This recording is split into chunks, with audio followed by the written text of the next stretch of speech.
All right, Fox News contributor and former NYPD Inspector Paul Mauro joins us live on set to discuss. Paul, great to see you, especially in person.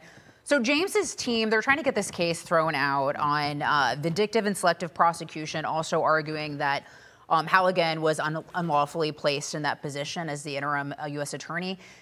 What are the merits of those arguments, and where do you see this going? You know, this is dicey. So what happened was Donald Trump appointed an interim U.S. attorney in that seat for 120 days, okay? That person sat there, his name was Siebert. Then what happens is that time ran out. The judges in Virginia have the ability to extend that. They did. During that extension, Donald Trump then appointed Halligan to replace Siebert. So the law's a little vague because what happens is the argument from Tish James' attorneys is you were past the 120 days you're allowed. The argument from the prosecution is that, yeah, but the attorneys extended it, and so that gives me purchase to do this. And it's not entirely clear, and whoever wins it, it's going to be appealed. Well, she made a big show down at the courthouse in Norfolk, and there were some supporters outside. Yep. There was even like a poster on the side of that was on display. Talk about the merits of the case, though, from what we know. The New York Times has been carrying water for her, referring to Tish James as longtime critic of President Trump. I think she's done more than criticize him, but they've noted that it was her grandniece who rented this property, and she's accused of getting a mortgage as a second home, not an investment property, but that she only collected or reported in rent on the property $1,300 and $1,350 since 2020. Does the amount of money matter? Well, one of the reasons it matters is because you got to say to yourself, so somebody's been living in that house all of this time for that amount of money. Who is this person? Because it's not even clear to me that the two people, let's understand something. There's two houses.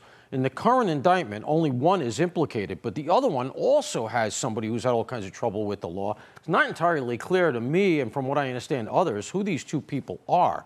Let's stay within the four corners of the indictment that we have. It comes down to something very simple.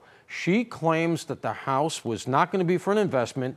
She then claims on her taxes it is an investment. So the money is not really the matter here. The money is that her own paperwork is inconsistent under the current indictment. But I should mention something that I don't think is widely understood. There's going to be a superseding indictment. My understanding from my sources, Sammy Antar, who broke this case online, he is telling me, and he's put it out there, that a superseding indictment is going to be coming relative to other charges. I feel like we're somewhat at the beginning of this thing, and that's why they want Halligan off the case so bad, because there's more coming. There's two houses. There's a house in Brooklyn as well. Right, there's a house in Brooklyn. That one hasn't been hit yet. There's a lot going on here. All of it's very, very murky. And for the top law enforcement person in New York State to have not only said things like, I'm going to get Donald Trump during the 2020 Summer of Love, she put out a hotline to say, anything you see the cops do wrong, get a hold of me, I'll prosecute. Meanwhile, they were burning the city down here in New York. She did the same thing recently with ICE. She's awfully aggressive towards law enforcement, and yet at the same time,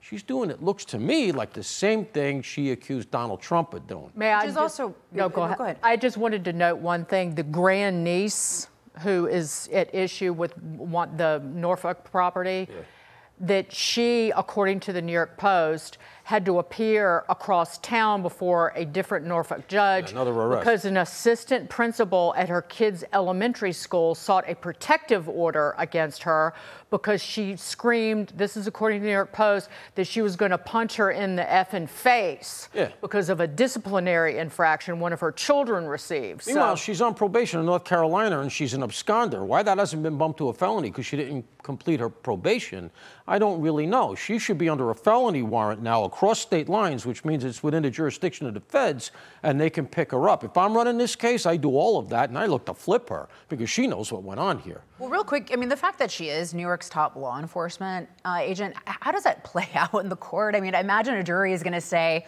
look, as you pointed out, she said one thing, another thing in the paperwork. You're a lawyer, right? And not only a lawyer, but you're New York's top, prosecutor, right? So you should know better. Yeah, you're right over the target. You know what? I should have closed the loop on that discussion because the reason I brought up all the stuff about her putting out this hotline relative to ICE and then the NYPD in the past is that she has ethical violations here, in my opinion. She has, I should say, ethical obligations, more importantly, until she's proven guilty. Why does that matter? Here are the stakes. If she loses here on a felony arrest, she can't be the AG anymore, and she can't even be a lawyer anymore under New York state law. So she's fighting for a career. Interesting. Do you think she taps that $10 million fund from New York State? Eventually, yeah. And that's ridiculous. Yep. Thank you, Paul. Thank you. Thanks, Paul.